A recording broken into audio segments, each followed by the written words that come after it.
হ্যাঁ কালকে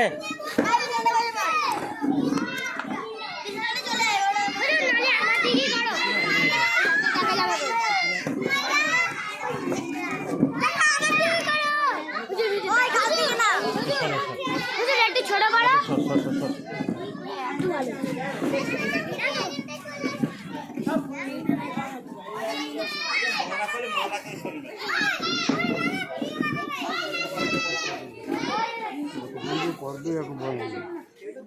এক ঘন্টা সাড়ে নটা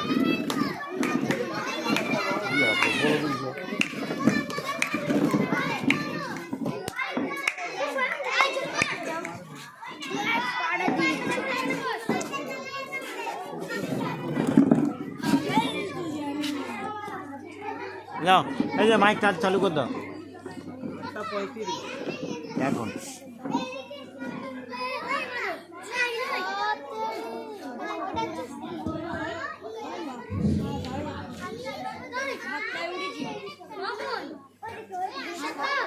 খুব সুন্দর দেখা যাচ্ছে তোমার দাদা আলহামদুলিল্লাহ আলহামদুলিল্লাহ নাহমাদুহু ওয়া নাস্তাঈনুহু ওয়া নাস্তাগফিরুহু ওয়া নু'মিনু বিহি ওয়া নাতাওয়াক্কালু আলাইহি ওয়া নাউযু বিল্লাহি মিন শুরুরি আনফুসিনা ওয়া মিন সাইয়্যাতি আ'মালিনা من يهد الله فلا مضل له ومن يضلله فلا هادي له وأشهد أن لا إله إلا الله وأشهد أن محمدا عبده ورسوله وقال الله تعالى সবাই পড়ুন আউযু বিল্লাহি মিনাশ শাইতানির রাজীম বিসমিল্লাহির রাহমানির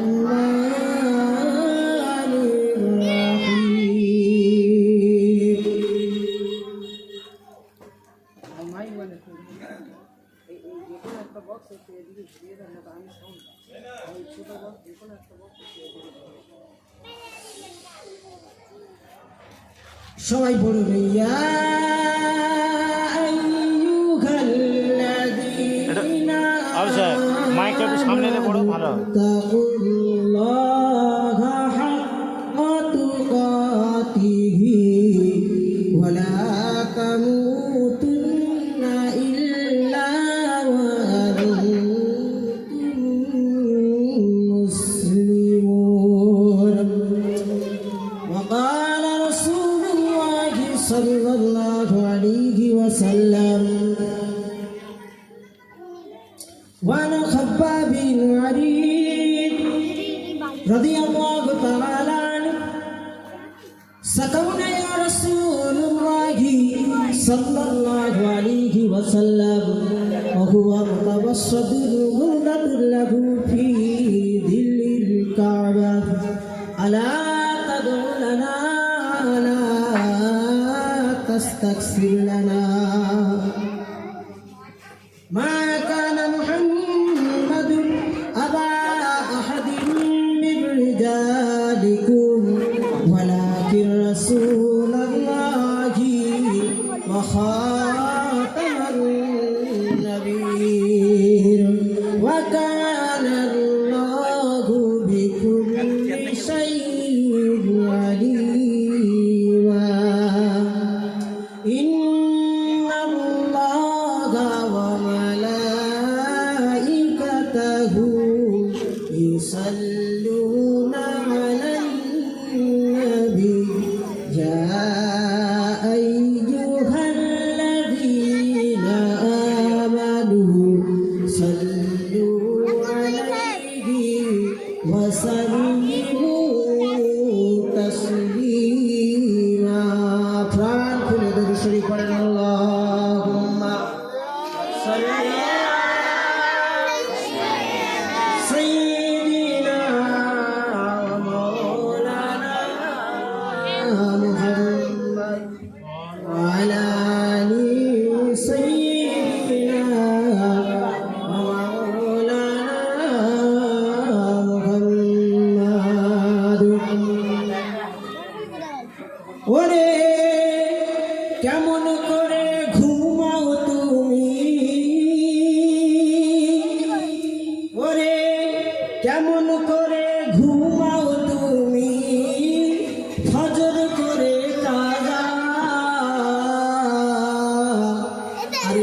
আসর গেল কসরে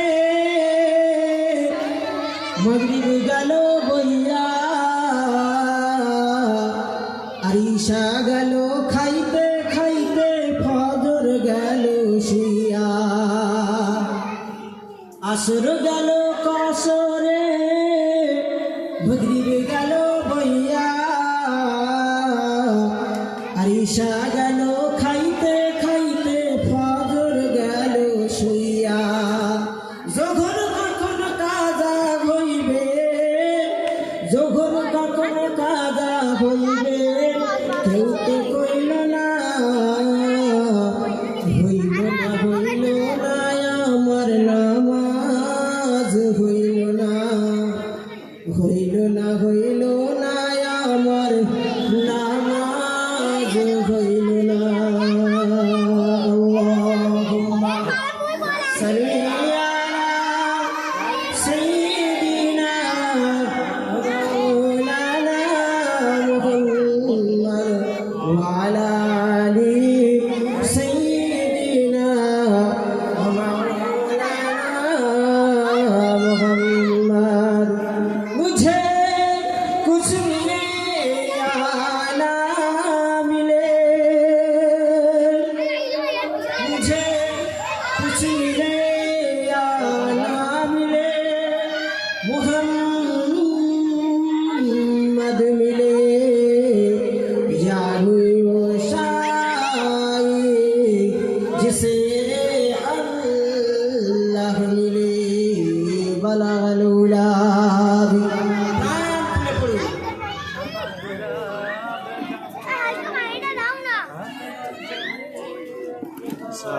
सल्लू अलैहि व आलिहि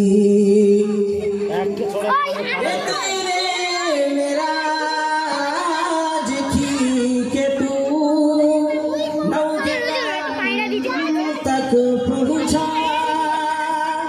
ये तेरे मेराज थी के तू लौहे कलम तक पहुँचा और ये मेरे मेराज है कि मैं तेरे कदमों पर आया बलगल उलाबी कमालिही कशबत तुजा बिजमालिही हसनत जमीआ खिसालिही सल्लु अलैहि व आलिहि আসুন আমরা সংক্ষিপ্ত মোনাজাত করে নিই আল্লাহুম্মা রাব্বানা ربنا ظلمنا أنفسنا وإن لم تغفر لنا وترحمنا لنكونن من الخاسرين رب العالمين আল্লাহ তাআলা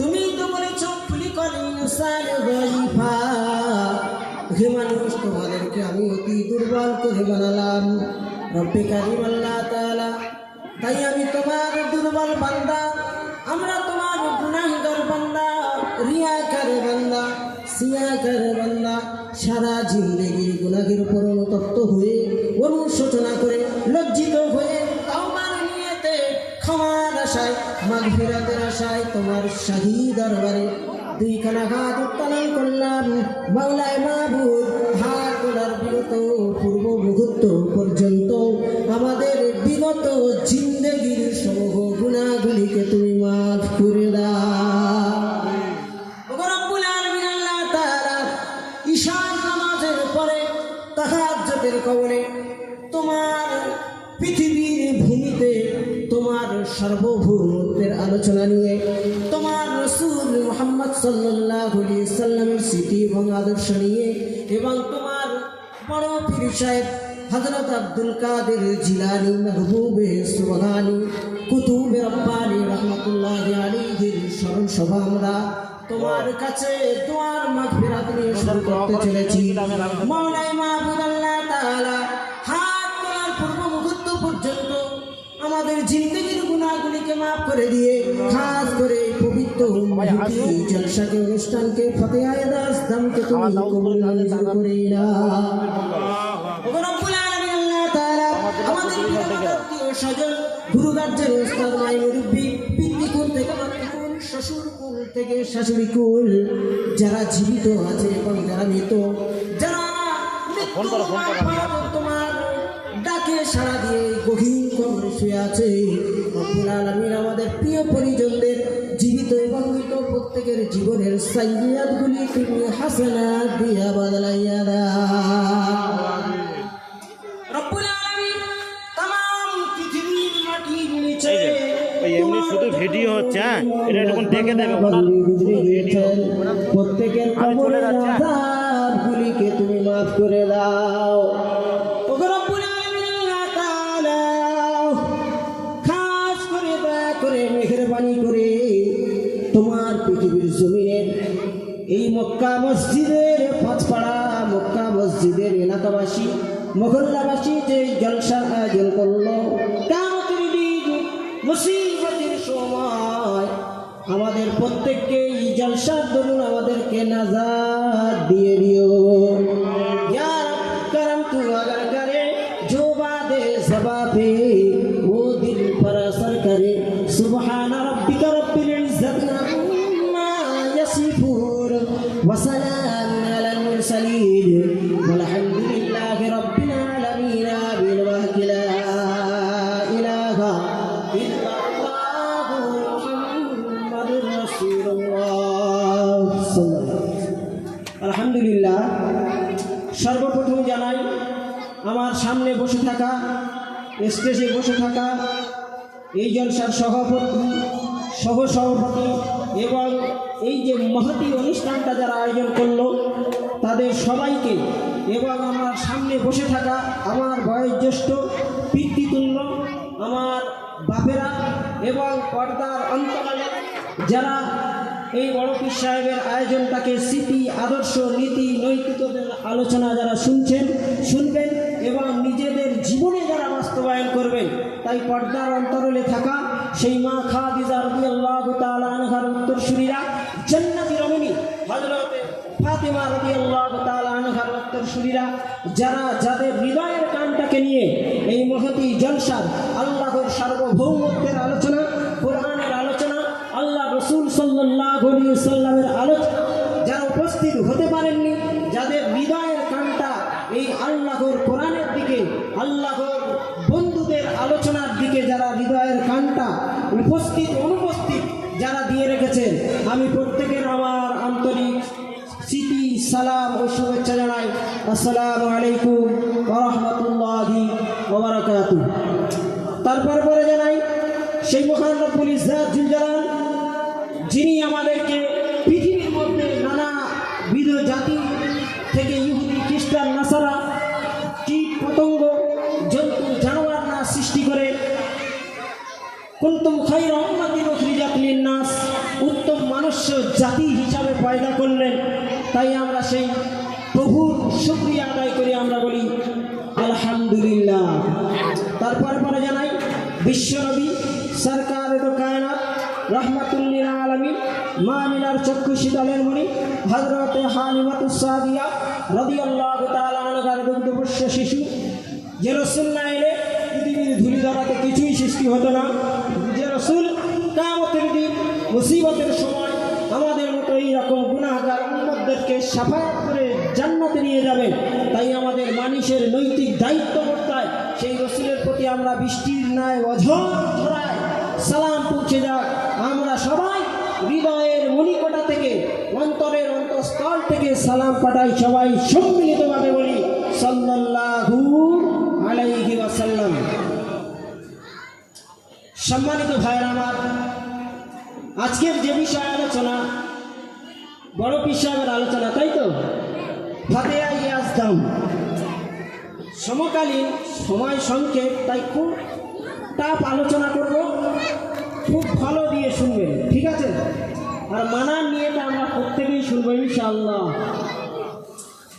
তাই এই যে বড় পীর সাহেবের আলোচনা সমকালীন কয়েক যুগ যুগ ধরে, যেমন বড় পীর সাহেব আজ থেকে কত বছর আগে পৃথিবীতে জন্মগ্রহণ করেছিলেন কেউ বলতে পারবেন?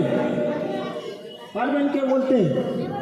না, বড় পীর সাহেব হযরতজি তিনি হিজরি 470 খ্রিস্টাব্দে তিনি জন্মগ্রহণ করেছিলেন, অর্থাৎ আজ থেকে প্রায় 1007 বৎসর পূর্বে। তাই তিনি এমন সময় এলেন, সে সময় খেলাফত তন্ত্র চলত, খেলাফত রাজত্ব চলত। 470 বৎসর পরে হিজরতের অটোমান সাম্রাজ্যের ভিতরে, রাজ্যের ভিতরে, দেশের ভিতরে এক একটা দেশ, এক একটা রাজ্য তারা স্বাধীন হতে লাগলো। দেশের ভিতরে বিদ্রোহ দেখা দিল। সঙ্গে সঙ্গে ইহুদি খ্রিস্টান নাসারা তারা কী করলো, ইসলামের অপপ্রচার করতে লাগলো। এগুলো এক নাজুক পরিস্থিতিতে ওয়ান ইসলামিক দর্শন, যারা ইসলামের বাইরে ছিল, ইহুদি কালচার আর ইসলামের ভিতরে আনতে আনতে ইসলামের মূল দর্শন আস্তে আস্তে হারিয়ে পড়ছিল। এই রকম নাজুক পরিস্থিতি যখন ইসলামের এসে গেল, আল্লাহ রাব্বুল আলামিন ঠিক তেমন সময় তানার এক ওলি, তানার এক মেহবুব, তানার এক বন্ধুকে তিনি পৃথিবীর জমিনে বাগদাদে আরোহণ করলেন, পাঠালেন। তিনি তানার সাহায্যে সেই বর্ষিয়ান নেতা, সেই মহান নেতা, সেই যুগশ্রেষ্ঠ আলেম, জামানার শ্রেষ্ঠ মুহাদ্দিস, তিনি আর কেউ নয়, তিনি হলেন স্বয়ং মহিউদ্দিন আব্দুল কাদের জিলানী। সবাই বলেন রহমাতুল্লাহি আলাইহি।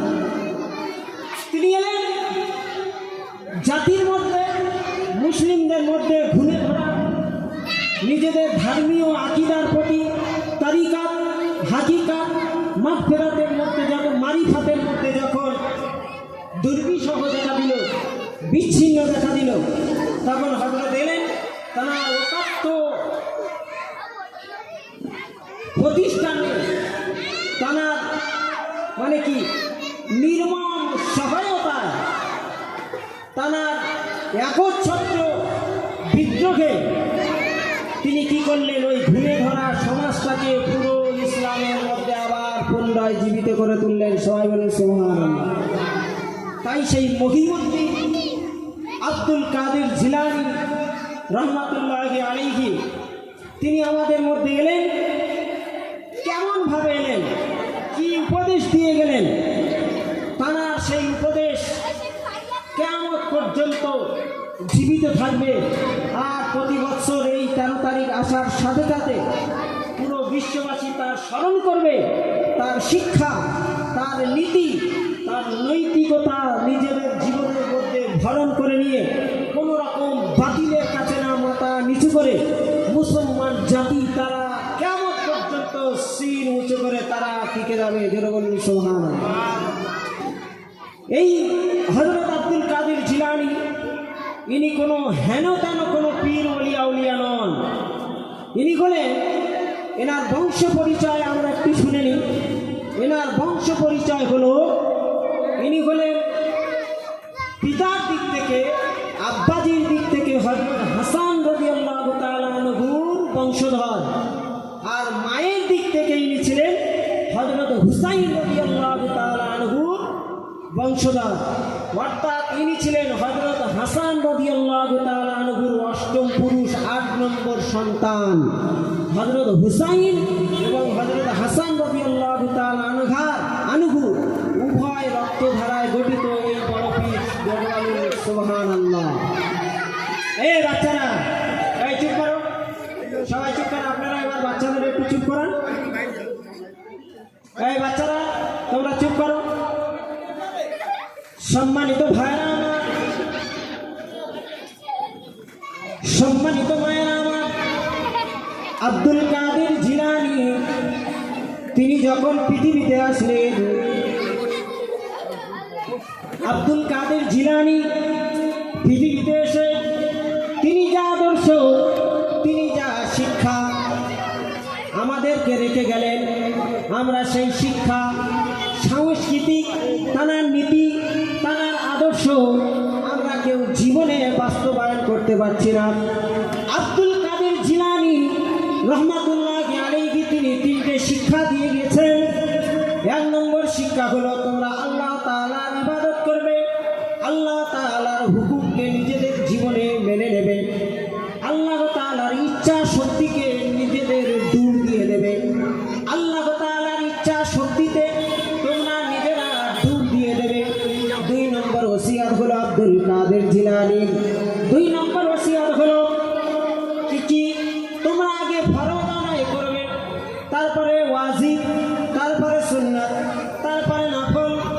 আগে ফরজ বাদ দিয়ে কেউ যদি সুন্নাত নিয়ে পড়ে থাকে তাহলে সেটা হবে আহম্মকি। আর কেউ সুন্নাত ছেড়ে দিয়ে যদি নফল মুস্তাহাব নিয়ে পড়ে থাকে সেটা এরকম যেমন বাদশাকে ছেড়ে দিয়ে গোলামের আনুগত্য স্বীকার করা। হযরত আব্দুল কাদের জিলানী তিনি 3 নম্বর ওসিয়ত করছেন তার মুরিদদের জন্য, অনুসারীদের জন্য।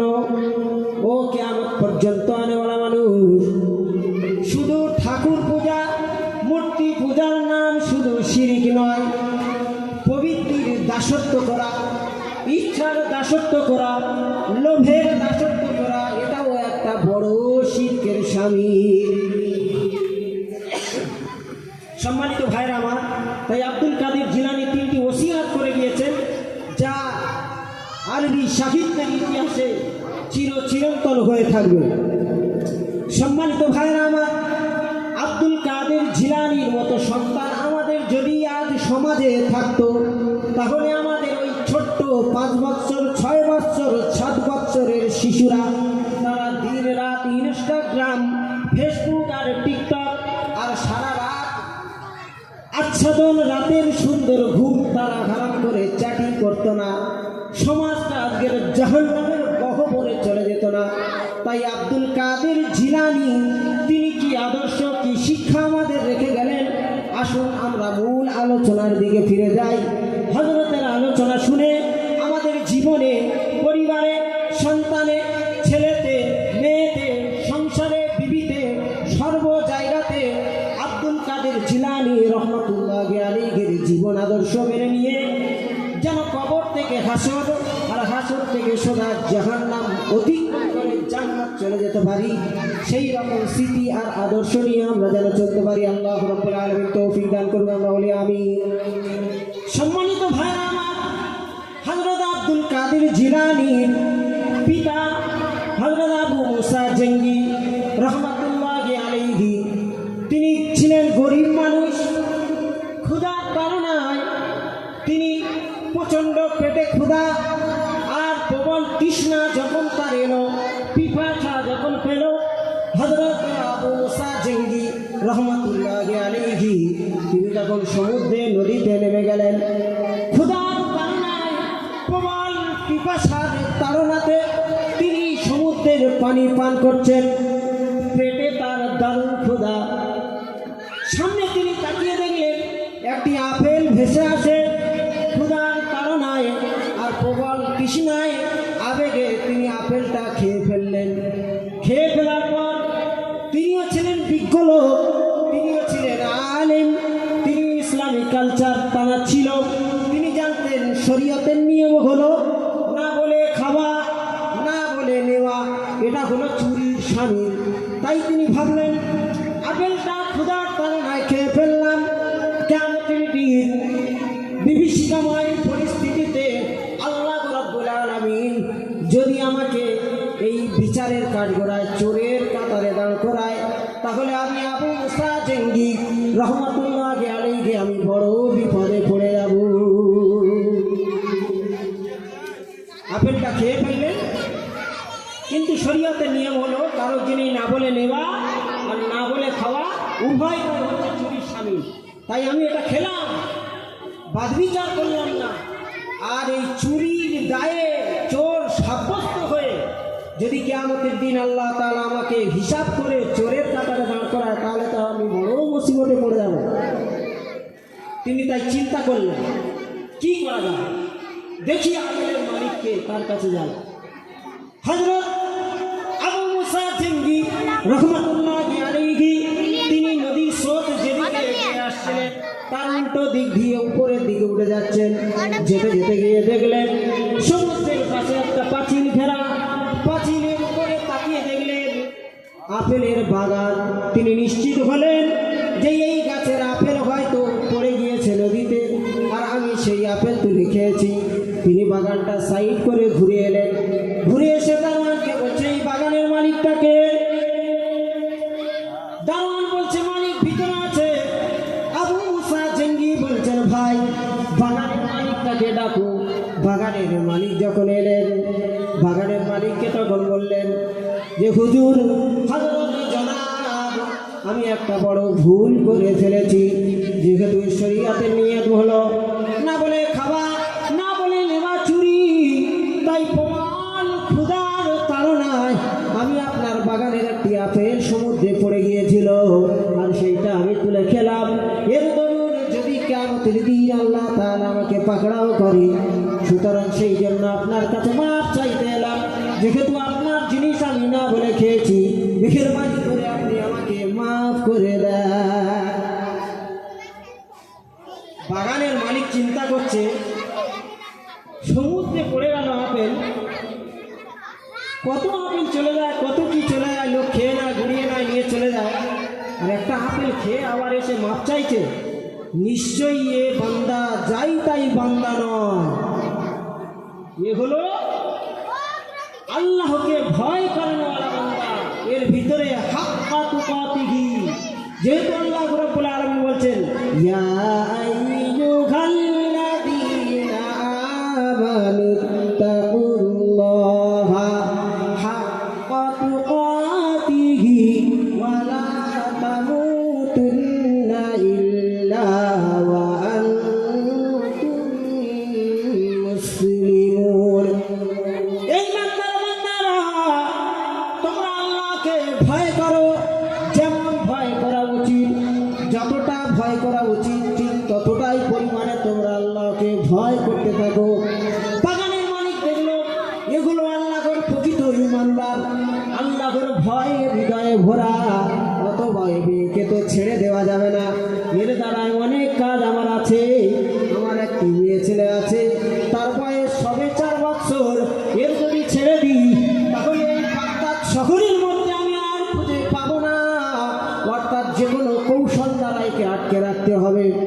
বাগানের মালিক তখন বলল, হ্যাঁ পুত্র সন্তান, তুমি তো আপেলটা না বলে খেয়েছো, কিন্তু আমি তো এই বাগানের মালিক নয়।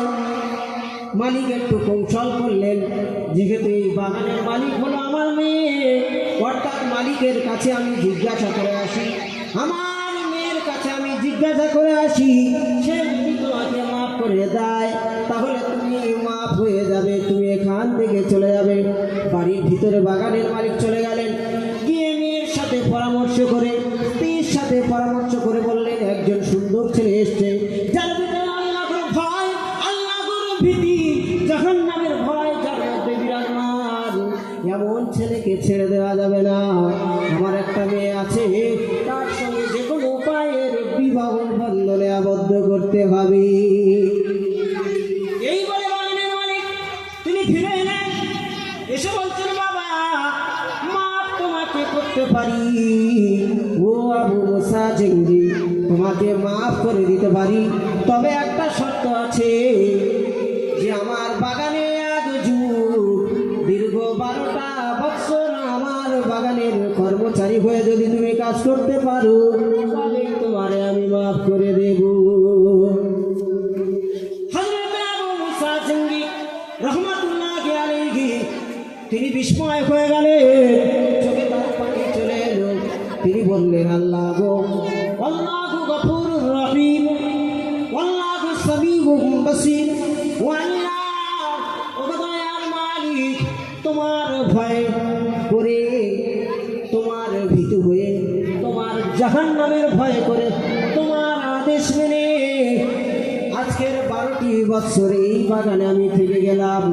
যেহেতু কিয়ামতের দিন আমি আবু মুসা জঙ্গি কোনো রকম বিপদের সম্মুখীন হতে চাই না। এই বলে দীর্ঘ 12টি বছর যখন বাগানের কর্মচারী হয়ে তার বাড়িতে কাজ করছেন। যেই দিনে এক যুগ শেষ হয়ে গেল, 12 বছর শেষ হয়ে গেল, সেই দিন মনিবকে বললেন, ও আমার মনিব, আজকের তো দীর্ঘ 12টি বছর শেষ হয়ে গেল, আজকের আমার নাজাতের দিন, আজকের আমি তোমার কবল থেকে রেহাই হয়ে যাব, তুমি আমাকে মাফ করে দেবে, আজকের মাফ করে দাও। আমার বাড়ি হলো অনেক দূরে, আমি আমার বাড়িতে চলে যাব। বাগানের মালিক তিনি বলছে যে মাফ করে দিতে পারি, তবে একটি শর্ত আছে। আবু মুসা জেঙ্গি বললেন, আবার কি শর্ত? তিনি বললেন, আমার একটি মেয়ে আছে, সে 2 চোখে বন্ধ, আমার একটি মেয়ে আছে, সে 2 পায়ে তার খোঁড়া, সে একটা প্রতিবন্ধী মেয়ে, আমার মেয়ে 2 কান হচ্ছে কালা, সে কোনো শব্দ শুনতে পায় না। আমার এই মেয়েটাকে যদি তুমি বিবাহ করতে চাও, আর বিবাহ যদি করো, তাহলে আমি তোমাকে মাফ করে দেব। আরো একটি শব্দ জুড়ে দিলেন। হযরত আবু মুসা জেঙ্গি রহমাতুল্লাহি আলাইহি তিনি খাও খাও করে কেঁদে ফেললেন, বললেন, জনাব, এই রকম একটি মেয়ে ছেলে নিয়ে আমি কি করব? আপনি সামান্য একটা আপেল খাবার বিনিময়ে এত বড় সাজা দিচ্ছেন। তবে আমি আবু মুসা জেঙ্গি, আমি কোনো ভয় করি না, কোনো ভীতি করি না, ওই আল্লাহর ভয়ে আমি সব কিছু মেনে নিতে পারি।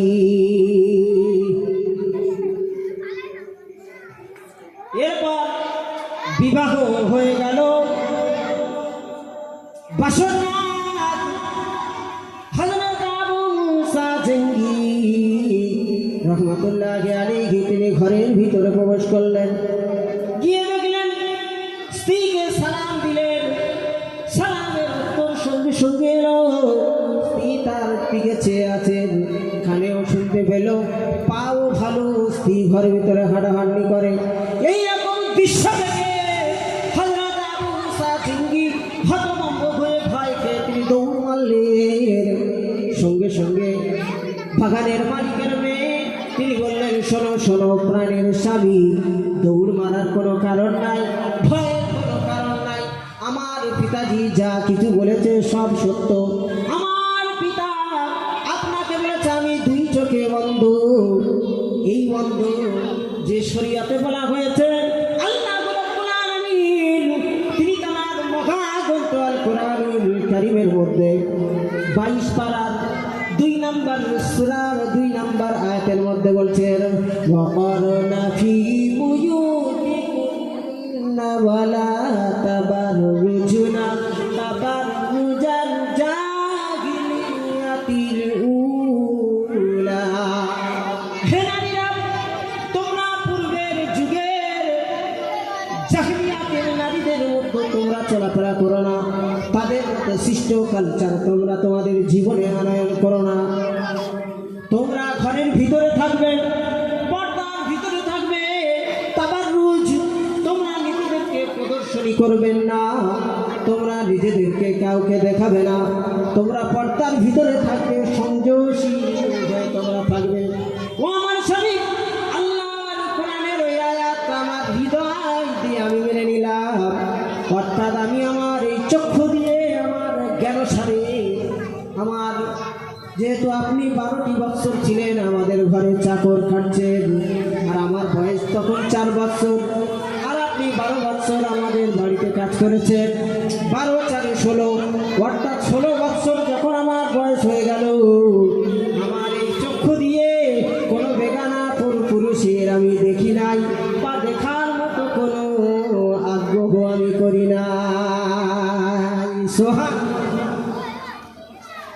ও আমার প্রাণের স্বামী, আমার 2টি কান কালা, এ কারণে বললাম আমি জীবনে কোনো পরনিন্দা, কোনো পরচর্চা, কোনো গিল্লা গিবদ, অন্য কোনো পরপুরুষের আওয়াজ আমার কানে আসতে দিই নাই। আমার 2 খানা পা খোড়া, আমার বাজান এই জন্য বলল যে আমি জীবনে বাড়ির বাহিরে অকারণে প্রয়োজন ছাড়া লোক দেখানোর জন্য নিজেকে প্রদর্শনী করার জন্য কোনোদিন বাড়ির বাহিরে যায় নাই। অতএব শরীয়তকে মেনে শরীয়ত দৃষ্টান্ত মেনে আমার আব্বা বলেছেন কানা পা খোড়া চোখ কানা এবং কালা, এই জন্য আপনাকে বলেছিল। সম্মানিত ভাইরা আমার, আব্দুল কাদের জিলানী হতে গেলে তো আব্দুল কাদের জিলানীর মতো মুসা জেঙ্গিও তো তৈরি হতে হয়, তাই কি না? আব্দুল কাদের জিলানী হতে গেলে তো পেটটাও ভালো তৈরি করতে হয়। আব্দুল কাদের জিলানী একটা আপেল পড়ে গেল, ক্ষুধার তাড়নায় কয়েকদিন খাওয়া পেল না, তাই নদীতে একটি আপেল পেল, সেটা খেয়ে নিল। খেয়ে নেওয়ার খেসারত দিল 12 বৎসর একজনের বাগানে চাকরগিরি খাললো। আর আমাদের সমাজে আজকের দেখা যায় সামান্য একটা আপেল তো দূরের কথা, বড় বড় ব্রিজ খেয়েও হজম হয়ে যাচ্ছে, তাই কি না? তা ভাইরা আমার, আব্দুল কাদের জিলানী সেই শিক্ষা, সেই আদর্শ আমাদের জীবনে আনতে হবে। সম্মানিত ভাইরা আমার, এরপর হযরত আব্দুল কাদের জিলানী রহমাতুল্লাহি আলাইহি তিনি কি করলেন? আবু মুসা জেঙ্গি তানার মায়ের সঙ্গে তানার নানা যখন বিবাহ দিলেন, কয়েকদিনের মধ্যে আল্লাহ তাআলা দুনিয়ার এই পরিস্থিতি, ইসলামের ভাঙন দশা দেখে আল্লাহ রাব্বুল আলামিন ওই উভয়ের গর্ভে আব্দুল কাদের জিলানী নামক একজন নিষ্ঠাবান, একজন গম্ভীর, একজন বীর পুরুষকে আল্লাহ রাব্বুল আলামিন আবু মুসা জেঙ্গি রহমাতুল্লাহি আলাইহি দিয়ে দিলেন। জোরে বলুন সুবহানাল্লাহ, সুবহানাল্লাহ, আলহামদুলিল্লাহ।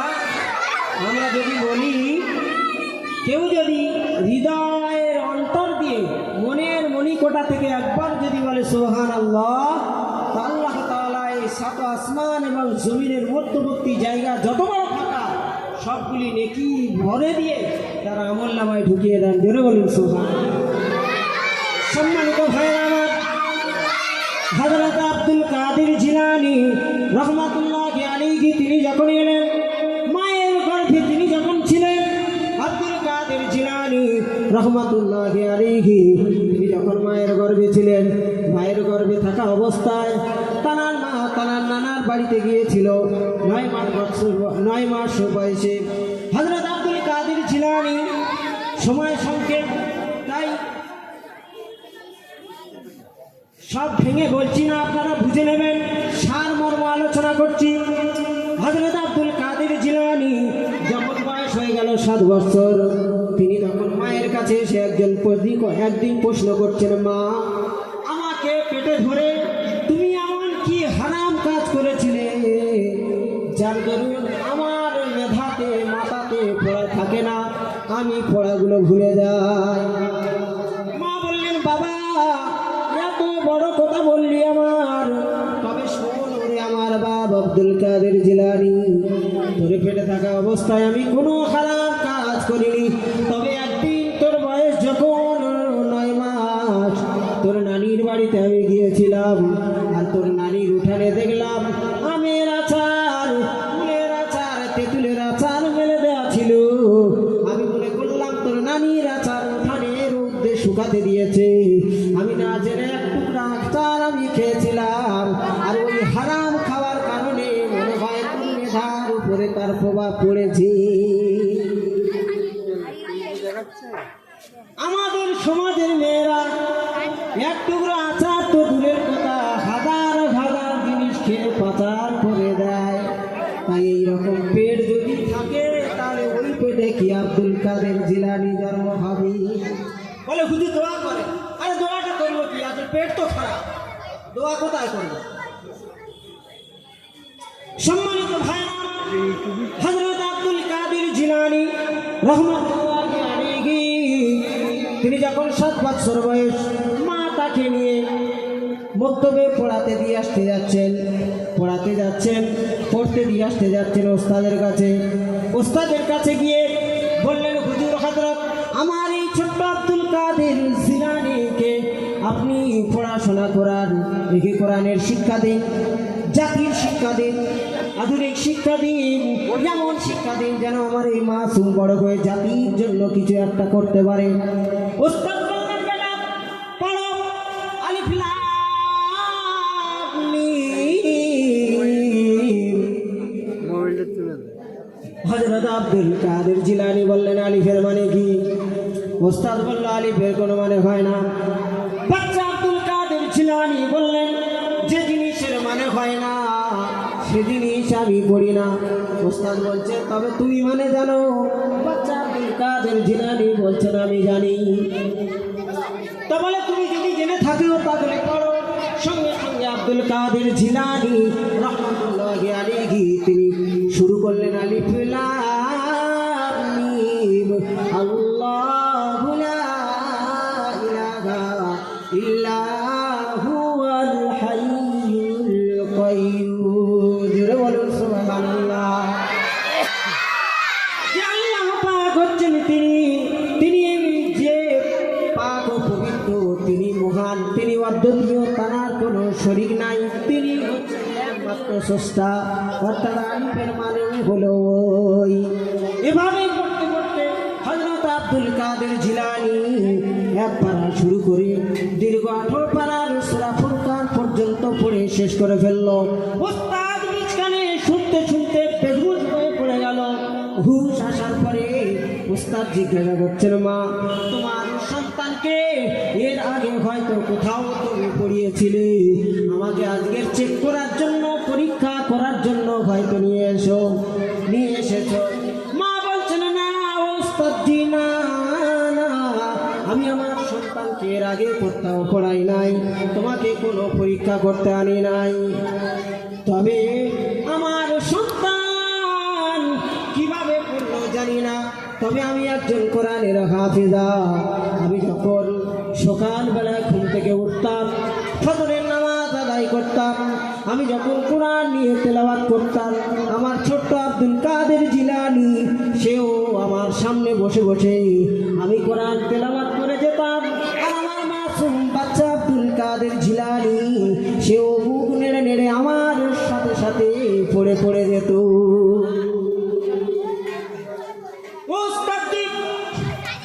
আমি এর আগে কোথায় পড়াইনি। আমি একজন মা, একজন মহিলা, আমার বাড়ির কাজ থাকে। আমি যখন উঠান ঝাড়ু দিতাম, আমার মুখে ছিল আল্লাহর কোরআন। আমি যখন থালা বাসন মাজতাম, আমার জবানে ছিল আল্লাহর কোরআন। আমি যখন ঘরে ঝাড়ু দিতাম, আমার জবানে ছিল আল্লাহর কোরআন। এই জন্য হয়তো আমার সন্তান ওই পড়ে পড়ে মুখস্থ করে ফেলেছে 18 পারা। মাও কান্নান করছেন। ওস্তাদ বলছেন, মা তোমার তো আজকের খুশির খবর, তুমি কান্না করছো কেন? তোমার এতটুকু বাচ্চা আব্দুল কাদের সে দীর্ঘ কোরআনের 18 পারা অর্থ সহ মুখস্থ করে ফেলেছে, তোমার তো আজকের খুশির খবর।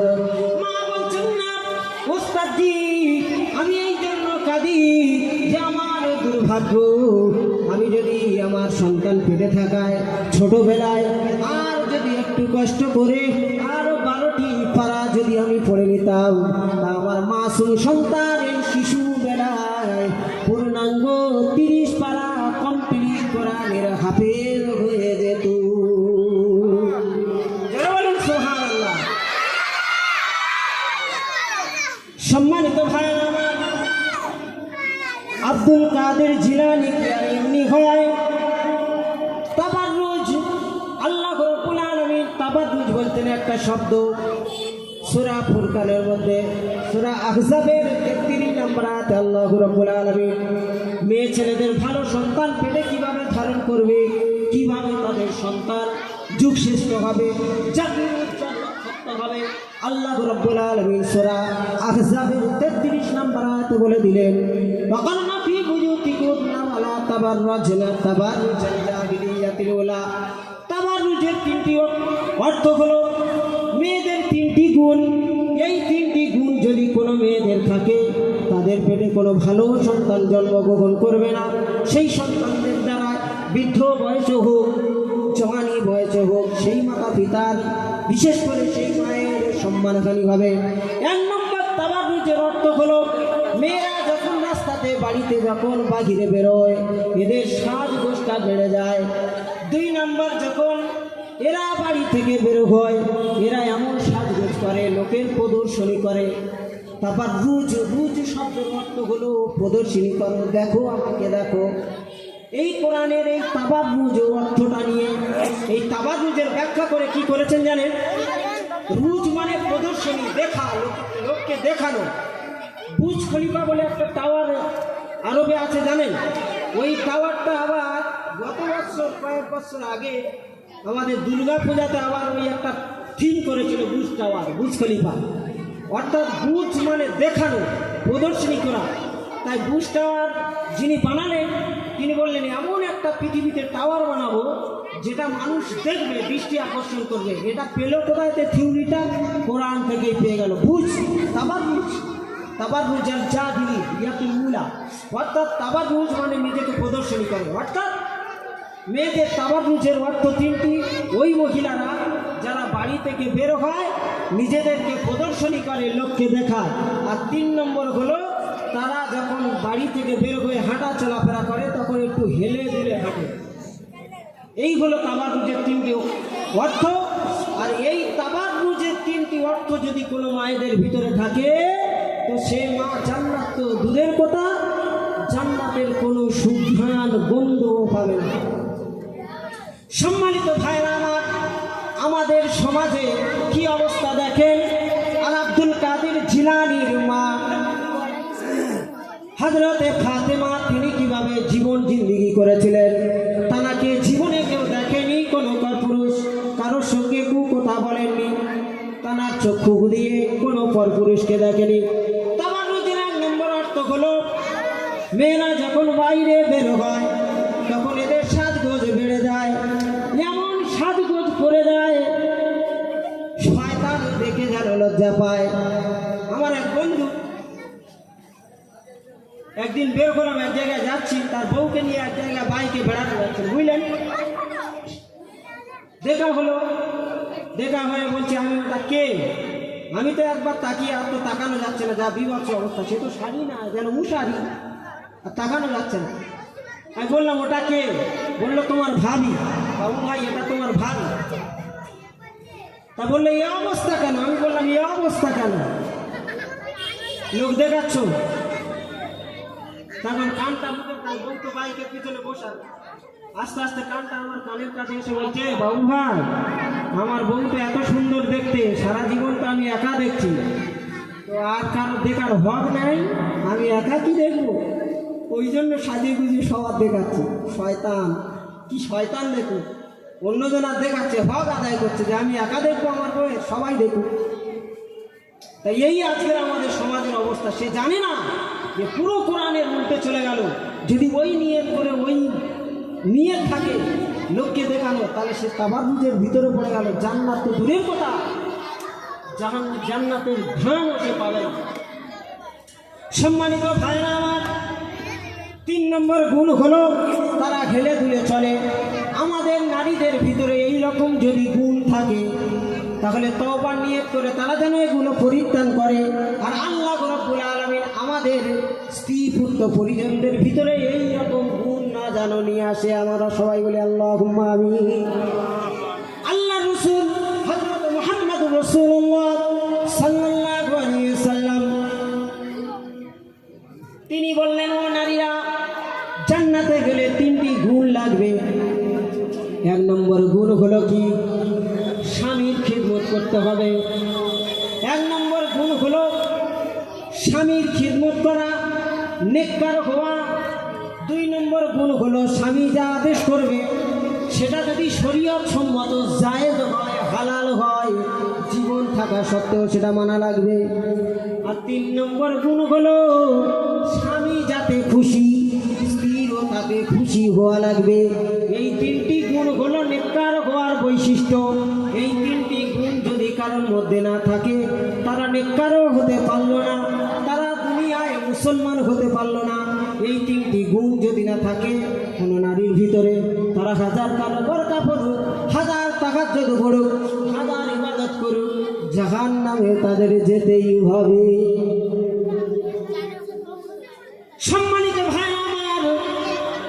প্রিয় পাঁচপাড়া মক্কা মসজিদের বাসিন্দারা ও আমার পর্দার অন্তরালে আমার মা ও বোনেরা, শুনে নেন, জেনে নেন, আল্লাহ রাব্বুল আলামিন তাআলা হাবিবের মারফতে তিনটি গুণ বলে দিলেন। এক নম্বর গুণ হলো আপনার নেককার হওয়া লাগবে। দুই নম্বর গুণ হলো আপনার সৎ কাজ করতে হবে, স্বামীর খিদমত করতে হবে। আমাদের সমাজে হাজার হাজার ফ্যামিলিতে দেখা যায় স্বামী তার নিজ প্রয়োজনে যদি ডাকে, স্ত্রী ডন কেয়ার কোনো মাইন্ড করে না, চলে যায়। সে কোনো যদি স্ত্রী এইরকম থাকে তাহলে আপনি স্বামীর অবাধ্য হয়ে গেলেন। আর স্বামীর অবাধ্য হয়ে যাওয়া মানে জাহান্নাম আপনার অবধারিত হয়ে গেল। আল্লাহ রাসূল সাল্লাল্লাহু আলাইহি ওয়াসাল্লাম বলছেন, পৃথিবীতে যদি কাউকে সিজদা দেওয়া জায়েজ হতো তাহলে আমি নারীদেরকে বলতাম সর্বপ্রথম তারা তাদের স্বামীদের পায়ে যেন সিজদা করে। স্বামীর মর্যাদা স্ত্রীর কাছে কত। তিন নম্বর গুণ হলো যে নারীরা তাদের স্বামীরা যাতে খুশি তাতে খুশি থাকতে হবে। এই তিন নম্বর থিওরিটা, তিন নম্বর ম্যাটারটা খুব কঠিন। এই তিন নম্বর হলো স্বামী যাতে খুশি স্ত্রীও তাতে খুশি হওয়া লাগবে। এই তিন নম্বর গুণটা আমি মৌলানা সাহেব, আমি সহ এখানে যত লোক বসে আছে সবার মধ্যে এই গুণটা আছে।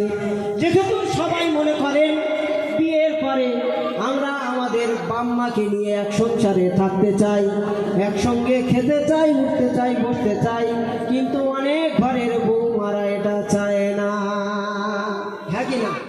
অর্থাৎ স্বামী খুশি যে আমার বাম্মাকে নিয়ে আমি থাকবো বিয়ের পরে, কিন্তু মেয়ে ছেলেরা অনেক ঘরের বউরা, আমরা তো টুকটাক বিচার আচার করছি, তো দেখছি, তো খবর আসছে, দু একটা বিচারও আলাদা আমি করেছি, অনেক বউরা এটাতে রাজি হয় না।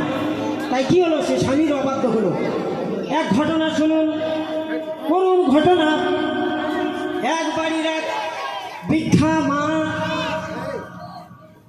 বয়সের ভারাক্রান্তে এসে অসুস্থ হয়ে পড়ল, বিছানায় পেশাব পায়খানা করে।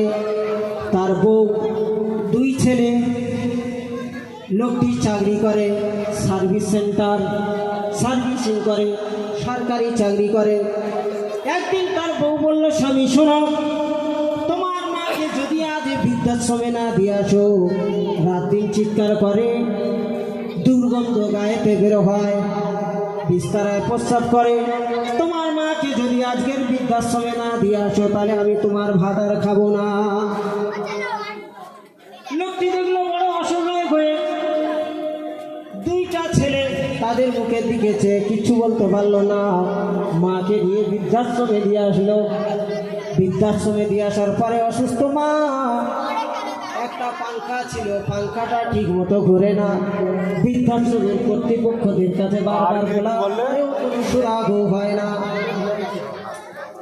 বৃদ্ধাশ্রমের কর্তৃপক্ষরা মায়ের ছেলের কাছে খবর দেয়, ছেলে অতি ব্যস্ততার কারণে আর স্ত্রীর ভালোবাসা নষ্ট হয়ে যাওয়ার কারণে, স্ত্রীর চোখ রাঙানোর কারণে মাকে দেখতে আসতে পারে না। এক মাস পরে যখন এলো, মা তার সন্তানের হাতটা জড়িয়ে ধরল, ধরে বলছেন, বাবা রে, আমার শরীরটা খুব খারাপ, আমি হয়তো আর বাঁচব না, তবে তোকে বলে যাই, এই বৃদ্ধাশ্রমের ফাঁকাটা তুই পাল্টে দিবি। ছেলে বলল, না কেন, তুমি তো মরেই যাবে, তোমার যা অবস্থা, এই ফাঁকাটা আমি পাল্টে দেবো কেন? মা তখন চোখের পানি ছেড়ে বলছেন, বাবা রে, আমার ধারণা আমি মারা যাওয়ার পর তোর ছেলেরা হয়তো তোকে এই বৃদ্ধাশ্রমে রেখে যাবে, আর তোর আমি নিজ কোলে থেকে কাকে করে মানুষ করেছি। ছোটবেলায় তুই ফ্যানের খাওয়া ছাড়া ঘুমাতে পারিস না, রাত্রিরে লোডশেডিং হয়ে গেলে তোকে বুকে নিয়ে হাত পাংখা দিয়ে ঘন্টার পর ঘন্টা আমি হাওয়া করে তোকে বুকে নিয়ে চলেছি, কান্নায় গরমে চিৎকার দিবি, তোকে আমি রাতের পর রাত জ্বালানি ফেলেছি, এমনকি কোনো ভূত প্রেতের ভয় না করে ছাদেও ঘেটেছি। 2-3 দিন লাইন ছিল না, সেই জন্য এনেছি, যেহেতু পাকা ছাড়া তোর ঘুম হয় না, তুই আজকে আমি মারা যাওয়ার পর এই পাকাটা পাল্টে দিস। যেহেতু মায়ের পিতার সন্তানের কষ্ট সহ্য মায়ের হয় না, আমি কবরের ভিতরে গিয়ে যেন দেখতে পারি যে আমার সন্তান সে পৃথিবীতে পাকার তলাতে শান্তিতে আছে। এই বলে তার হাতের উপর মাটা মারা গেল। লোকটা বলছে, হুজুর আমার মায়ের এই দুরবস্থা, এর জন্য দোষ শুধু আমার একার নয়, আমার বউয়েরও আছে। কেননা আমার বউ 1 মাস আগে বললো ওকে না দিয়ে আসলে বুড়ির না বাড়ি থেকে বের করলে আমি তোমার ভাত খাবো না। অর্থাৎ আমি দুটো ছেলের দিকে তাকিয়ে বউকে তালাক দিতে পারলাম না, সেই জন্য আমার মাকে দিয়ে আসলাম বৃদ্ধাশ্রমে। আমার মা আজকে আমার হাতের উপরে মারা গেল। পৃথিবীতে আপন বলে আর কেহই নাই। সম্মানিত ভাইরা আমার, সম্মানিত ভাইরা আমার, সর্বোপরি সংক্ষিপ্ত আলোচনা যা করলাম, আমাদের ভিতরে হাক্ক তুক দিঘি আল্লাহর ভয় বেশি বেশি করে আনতে হবে। আল্লাহর ভয় কেমন করেছিলেন 3টি শিক্ষা আমরা জীবনে নিয়ে নিই, আর এই 3টি শিক্ষার উপরে আমরা মৌত পর্যন্ত চলবো। সবাই বলেন ইনশাআল্লাহ। বনি ইসরায়েলের 3 ব্যক্তির ঘটনা। বনি ইসরায়েলের 3 ব্যক্তি ব্যবসা করতে যাচ্ছেন মরুভূমির রাস্তায়। প্রতিমধ্যে হঠাৎ বিপদ, মরু ঝড় আরম্ভ হয়ে গেল। ঝড়ের গতিতে, ঝড় থেকে বাঁচতে তারা পাহাড়ের ভিতরে গুহাতে আশ্রয় নিল। প্রবল ঝড়ের তাণ্ডবে পাহাড়ের উপর থেকে একটা বৃহৎ পাথরখণ্ড পাহাড় এসে তাদের গুহার মুখটি বন্ধ করে দিল।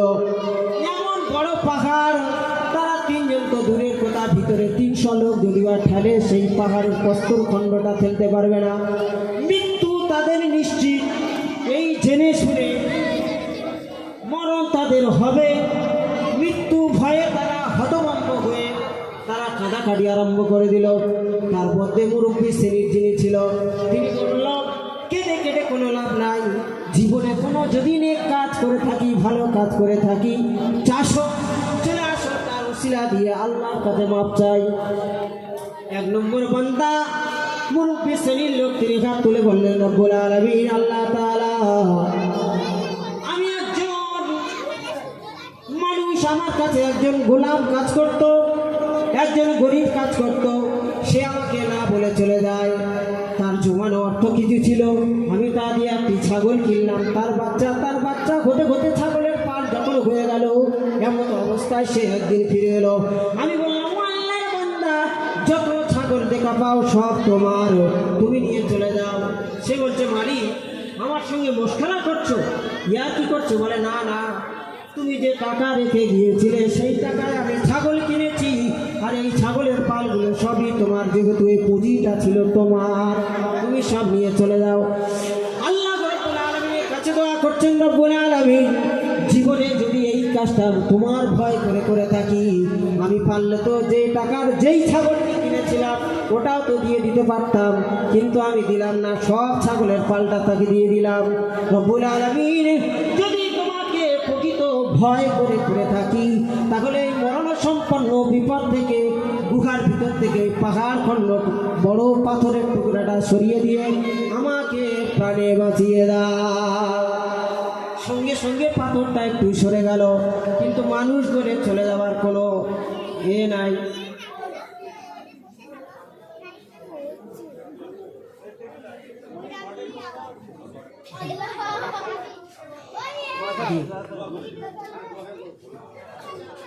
সম্মানিত ভাইরা আমার, এলো 2 নম্বর ব্যক্তির পালা। 2 নম্বর ব্যক্তি বলছে, রব্বুল আলামিন, আমি অনেক ধনাঢ্য ব্যক্তি, বড় লোক, আমি একটি মেয়ের বলে মনে পড়লাম, তার প্রেমে আসক্ত হয়ে গেলাম। বারবার প্রস্তাব দেওয়ার পরে সে যখন রাজি হলো না, আমি তখন অনেক পয়সার বিনিময়ে তখন যাকে তাকে নিয়ে রাজি করলাম।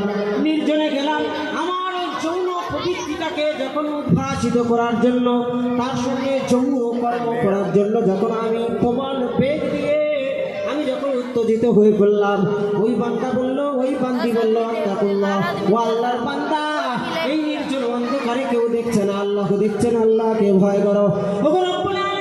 তোমার ভয় এত আমার হৃদয়ে গালিব হয়ে গেল। আমি মেয়ে ছেলেটাকে ছেড়ে দিলাম, এবার দূরে পালিয়ে গেলাম। এলো 3 নম্বর ব্যক্তির বেলা। 3 নম্বর ব্যক্তি বলছে, রব্বুল আলামিন, আমি অনেক গরিব, সারাদিন কাজ খুঁজে গেলাম, কোথায় কাজ পেলাম না। ফিরে এলাম, আমার একটি বকরি ছিল, আমার স্ত্রী সেই বকরি দুধ দহন করে 1 গ্লাস রেখে দিল। আমার ক্ষুধার্ত ছেলে ফুলে ধরে দিল না, আমার বৃদ্ধা আমাকে দিল না। আমি যখন ফিরে এলাম, দুধের গ্লাসটা আমার হাতে ধরিয়ে দিয়ে স্ত্রী বলল, প্রাণের স্বামী, সারাদিন অনেক পরিশ্রম করেছো, এই দুধটা তুমি খেয়ে নাও। তারপরে দুধটা আমি খেলাম না। আমার স্ত্রীর মুখে চোখে ক্ষুধার চিহ্ন দেখা পেলাম, কিন্তু তাকেও দিলাম না। আমার মাসুম সন্তানরা তারা ঘুমিয়ে আছে, ক্ষুধার জ্বালা তাকেও দিলাম না। দুধের গ্লাসটা নিয়ে আমি আমার মায়ের ঘরে চলে গেলাম, গিয়ে দেখলাম আমার বৃদ্ধা মা জননী আমার ক্ষুধার জ্বালা পতিত হয়ে শুয়ে আছে। দুধের গ্লাসটা নিয়ে আমার মাকে সম্পূর্ণ খাইয়ে দিলাম।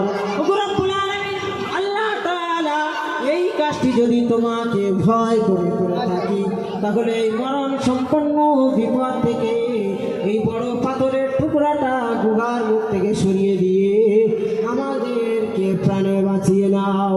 সঙ্গে সঙ্গে আল্লাহ রাব্বুল আলামিন তিনি ওই 3 বান্দার ওসিলা দ্বারা দোয়ার মারফতে বড় পাথর খণ্ডটা গুহার মুখ থেকে সরিয়ে দিলেন, আর 3 ব্যক্তিকে বাঁচিয়ে দিলেন। সম্মানিত ভাইরা আমার, তাই আলোচ্য বিষয় আমরা আল্লাহকে ওই রকম বনী ইসরাঈলের 3 ব্যক্তির মতো ভয় করব।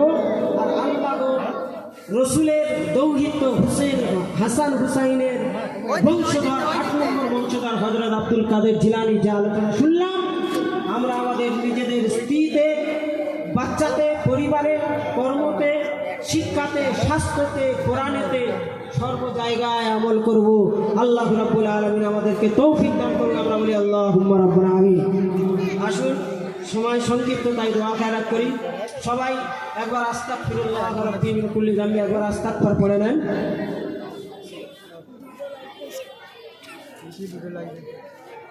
আল্লাহুম্মা রাব্বানা আমিন। ربنا ظلمنا أنفسنا وإن لم تغفر لنا وترحمنا لنكونن من الخاسرين ربنا آتنا في الدنيا حسنة وفي الآخرة حسنة وقنا عذاب النار رب العالمين الله تعالى আমরা তোমার দুর্বল বান্দা, গুনাহগার বান্দা, রিয়াকার বান্দা, সিয়াকার বান্দা। রব্বুল আলামিন, দুনিয়াতে চলতে ফিরতে কখনো নফসের কায়সাতে পড়ে, কখনো বা শয়তানের প্রবচনায় পড়ে রব্বুল আলামিন তোমার দাসত্ব, তোমার ইবাদত, তোমার বান্দেগি ভুলে ফেললাম।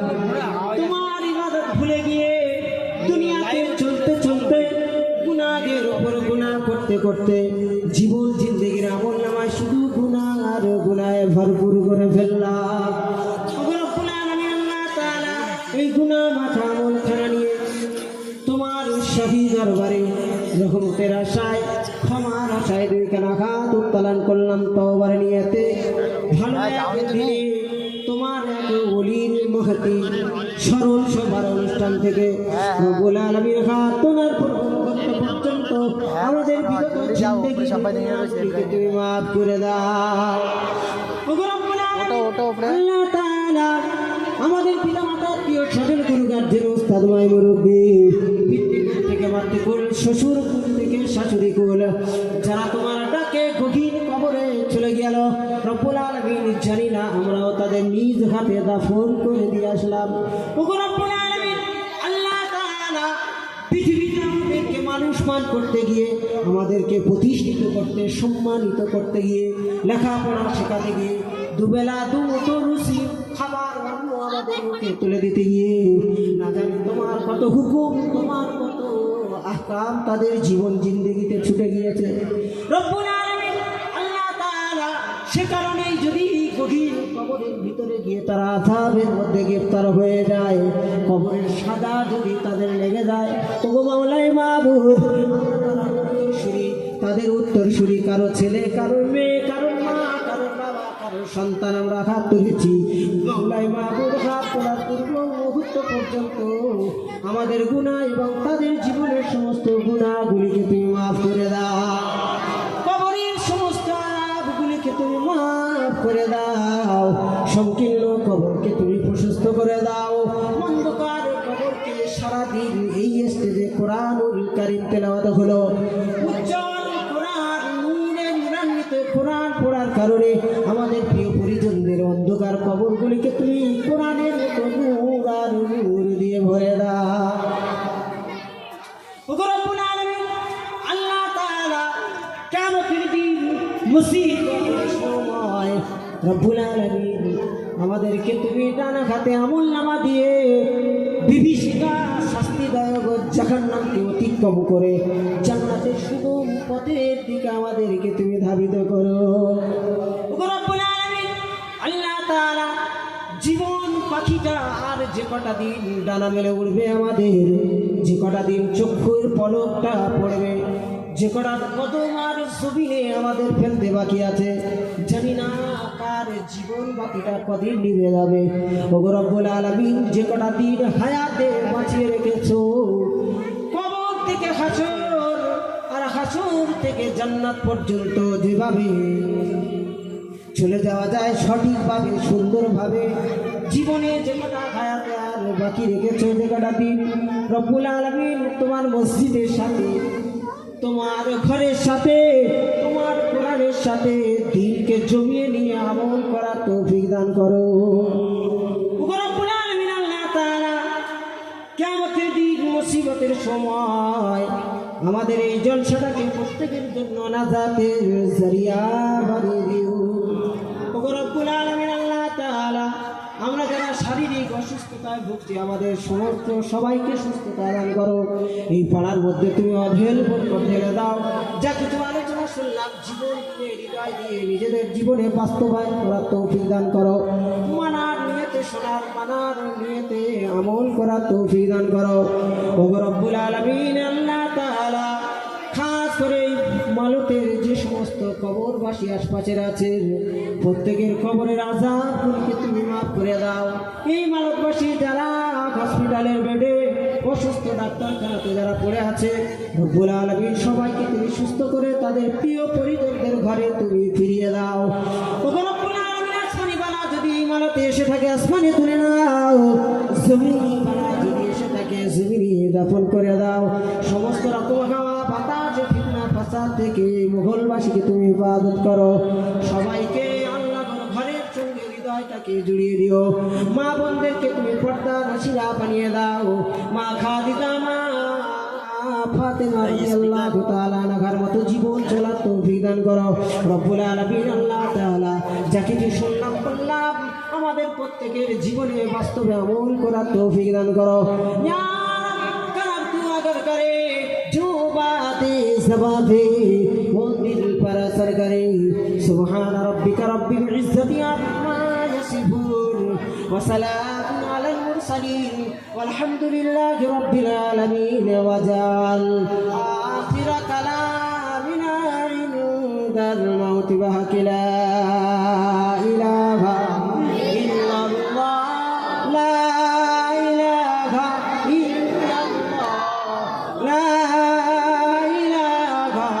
इल्लल्लाह ला मुहम्मदुर रसूलुल्लाह। अस्सलामु अलैकुम।